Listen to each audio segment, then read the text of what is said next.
And so I have to figure out what is the best way for me to market my business and to serve my audience.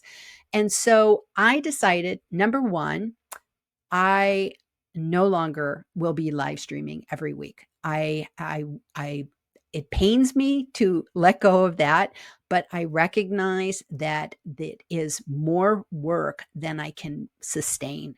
It's too much work to do a continuous every Tuesday at 10 a.m. Pacific time. Now it's noon Central. I can't sustain that anymore. It takes up too much of my time. So I am letting go of weekly live streaming, but I am holding on to the Easy Peasy Books podcast because I want to continue to have this discussion with different authors, sometimes solo, like what I'm doing today. Sometimes there'll be solo episodes, but I really like the idea of continuing to talk to authors and getting people's stories about what was their book journey and learning from industry experts about the writing and the marketing and the publishing of books. And so I want to continue on with that, and I will be doing those, but they will now be recorded podcasts.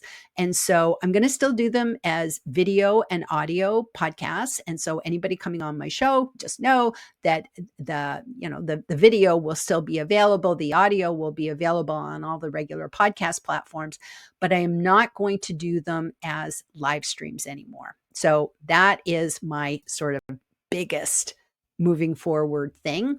And however, there's always a big but. There's always a big but.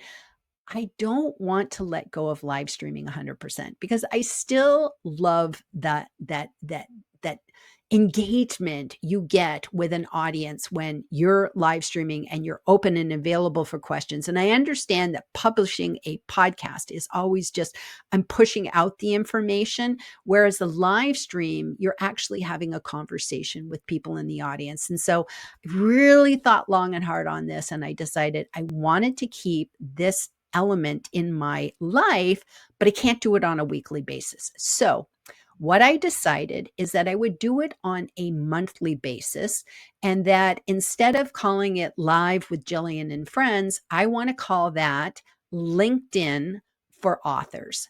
And so these live streams will be on LinkedIn, and I will be, again, working with LinkedIn experts who will talk to us about using LinkedIn as a marketable tool for your book. So that's kind of being a micro focus now about, if you are an author and you are using LinkedIn, what do you need to know to be successful on the platform? So that's what I'm going to do these on. I'd like to make these more of a masterclass than just a 30-minute quick live stream, because these are not going to be part of my podcast. This is a separate entity. And so I look at these as live masterclasses, and I look at these as being a dialogue where I want people to come with their questions for me and for my guests.